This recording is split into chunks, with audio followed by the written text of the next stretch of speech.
Before I get to the list, here are some honorable mentions that I know if I didn't mention, people would get grumpy at me in the comments. There was Mr. October, Reggie Jackson, hitting 3 homers in a single World Series game in 1977 and carrying the Yankees to the World Series in 1978. There was Christy Mathewson with 3 complete game shutouts in the 1905 World Series, and Bob Gibson pitching 3 complete games in the 1967 World Series. Scott Spezio with 19 RBIs in the 2002 postseason. Alex Rodriguez overcoming his postseason demons, putting the Yankees on his back en route to a championship in 2009. There was Josh Beckett dominating both in 2003 for the Marlins and 2007 for the Red Sox. Daniel Murphy in 2015 hitting a homer in 6 straight postseason games to help the Mets get back to the World Series. Andrew Miller locking down everything out of the bullpen for the Indians in 2016, and many, many more. Now, let's get to my top 10. Starting off my list at number 10, I have Rickey Henderson in 1989. Let's start this off with one of the most fun players of all time, Rickey Henderson. Henderson was an absolute madman in his career, eventually becoming the all-time stolen base king, was arguably the best leadoff hitter of all time, and a no-doubt Hall of Famer. Up until 1989, though, he had only been to 1 postseason, and when his A's made the postseason that year, he did not let it go to waste. Funny enough, he started his career with the A's before going to the Yankees for 4.5 seasons, but was then traded back to the A's in 1989. While the A's would only lose 1 game en route to a World Series championship in 1989, Henderson took full advantage of all 9 games he played in, reaching base in every single game and getting a hit in all but 1, while hitting 2 homers against the Blue Jays in Game 4 of the ALCS and another in Game 4 of the World Series. Overall, he hit .441 with a .568 on base and a .941 slugging, all while stealing 11 bases. At number 9, I have Randy Arozarena in 2020. Now, let's get to one that's a bit more recent, and I know, the 2020 postseason is one that people seem to want to forget. What Arozarena did in this postseason, though, was absolutely silly. Over a 20-game stretch, he put up some all-time numbers, hitting .377 with a .442 on base, an .831 slugging, and a .240 WRC+.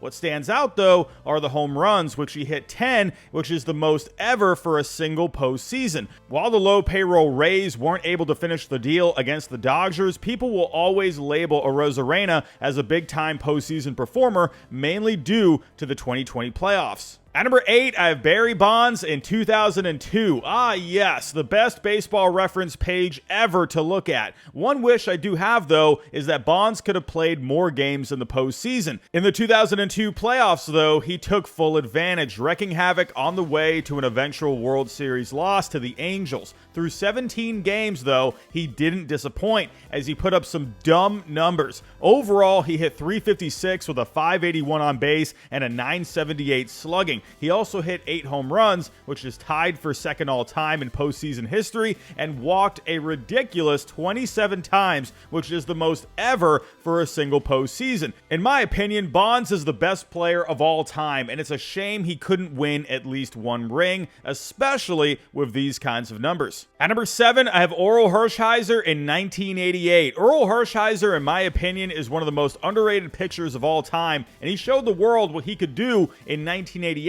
for the World Series champion Dodgers. Hershiser was never really a strikeout pitcher, but he didn't need them in the 1988 playoffs, as he seemed to be on complete cruise control that whole postseason. Over 42 2/3 innings pitched, which is tied for 5th in playoff history, he went 3-0 with a minuscule ERA of 1.05. In the NLCS against the Mets, he pitched in 4 games, starting in Game 1 and Game 3, and then literally pitching in relief the very next day in Game 4. He then started and won Game 7 with a complete game shutout. In the World Series, he went on to throw another couple more complete game shutouts in Game 2 and Game 5 en route to a World Series championship. What a stretch for Hershiser in this postseason. At number 6, I have David Freese in 2011. The Cardinals in 2011 will go down in history as one of the teams that barely squeaked into the playoffs in the ever-so-famous Game 162. I still have nightmares over it, along with the fact they won it all that year. When it comes to the Cardinals, people think of the household names like Albert Pujols and Yadier Molina. In 2011, though, the legend of David Freese was born.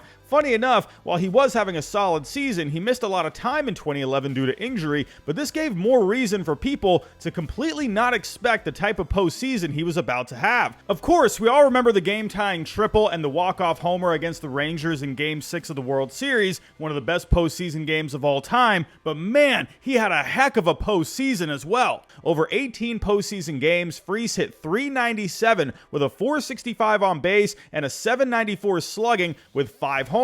He also had 21 RBIs, which still stands as the most RBIs in a single postseason. He also had a 1.9 WPA, or win probability added, which is tied for the highest ever in one postseason with David Ortiz in 2004. At number 5, I have Carlos Beltran in 2004. In 2004, we saw the emergence of Carlos Beltran, and not only did his regular season play help him earn a monster contract with the Mets in the offseason, but his postseason helped a bit too. Actually, it helped a ton, as he went on to put together one of the best postseason stretches of all time. While the Astros did fall short of the World Series, losing in 7 games to the Cardinals in the ALCS, he had a monster slash line over 12 games. Overall, he hit .435 with a .536 on base and a 1.022 slugging. He actually got a hit in all but one postseason game that year and homered in 5 straight games at one point, from Game 5 of the National League Division Series against the Braves to Game 4 of the National League Championship Series against the Cardinals. Overall, he homered in 7 out of the 12 games he played in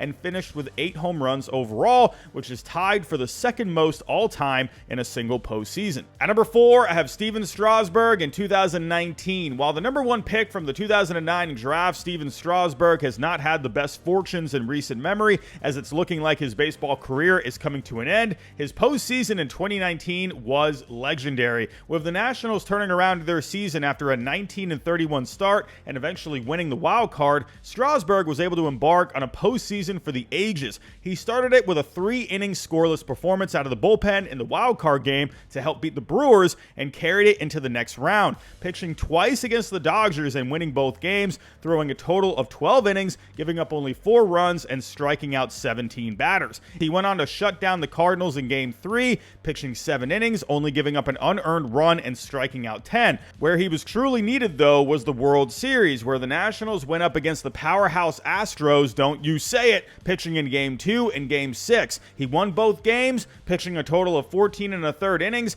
giving up only 4 runs and striking out 14. Overall, he went 5-0 with a 1.98 ERA and 11.6 strikeouts per 9. An incredible postseason. At number 3, I have David Ortiz in 2004. This one hits home for me, as the performance of David Ortiz in the 2004 playoffs was so crucial to ending the curse of the Bambino. I mean, where to start here? I think we have to talk about all the clutch moments first, as that is what most people will remember with Ortiz from that postseason. He hit a walk-off homer to send the Red Sox past the Angels to the ALCS, but it didn't stop there. With the Red Sox down 3-0 in the ALCS to the Yankees, he hit a walk-off homer in Game 4 to force a Game 5. A key homer went down in Game 5 in the bottom of the 8th, and then proceeded to hit a walk-off blooper in the bottom of the 14th to win that game as well. Overall, he posted a monster slash line over 14 postseason games, hitting .400 with a .515 on base, a .764 slugging, 5 homers, and 19 RBIs. At number 2, I have Curt Schilling and Randy Johnson in 2001. In one of the best World Series of all time, we saw an interesting matchup between the Yankees, who were going for their 4th straight World Series championship, and the up-and-coming Diamondbacks, who were in their 4th year of existence. This ended up being an all-time classic, as the series went 7 games, with Luis Gonzalez being enshrined in infamy with a walk-off bloop single in the bottom of the 9th of Game 7 off of Mariano Rivera to win the World Series. Without Curt Schilling and Randy Johnson, though, this wouldn't have happened, as the co-World Series MVPs were absolutely nails this postseason. For Schilling, he started 6 games, including Game 7 of the World Series, pitching 48 1/3 innings and posting an ERA of 1.12, easily some of the best numbers of all time. He also posted the highest ever WPA in a single postseason among pitchers with a 2.1, while Johnson posted the 4th highest ever with a 1.6. Speaking of the big unit, let's talk about his numbers as well, which were also ridiculous. Over 5 starts and 6 games overall, he went 5-1 with an ERA of 1.52, 10 strikeouts per 9, and under 2 walks per 9. He also pitched in relief in Game 7 after literally just starting Game 6, throwing an inning and a third of scoreless relief to pick up the win and help the Diamondbacks win the World Series. And at number 1, I have Madison Bumgarner in 2014. The postseason that Madison Bumgarner put together in 2014 was one for the ages, and the Giants in 2014 needed every bit of it. The 2014 Giants weren't exactly what you would call a great team, only winning 88 games with their starting pitching only ranking 26 in Fangraph WAR that year. While Bumgarner was solid that season, winning 18 games and posting a 2.98 ERA, there wasn't too much behind him. There was Tim Hudson and Ryan Vogelsong, who were okay. They also traded for Jake Peavy before the trade deadline, and while he was really good down the stretch for the Giants, he wasn't very effective in the postseason. But after that, you had Tim Lincecum and Matt Cain, who both struggled that year. Point blank, they needed to lean on their workhorse ace, and boy, oh boy, did Bumgarner deliver. First, it was against the Pirates in the wild card game where he dominated, pitching a complete game shutout with 10 strikeouts. While he did end up taking the loss in Game 3 against the Nationals of the division series, the Giants were able to win that series in 5 games, extending the postseason of Bumgarner, and he proceeded to go on an incredible run. After this loss, he went 2-0 in the NLCS against the Cardinals,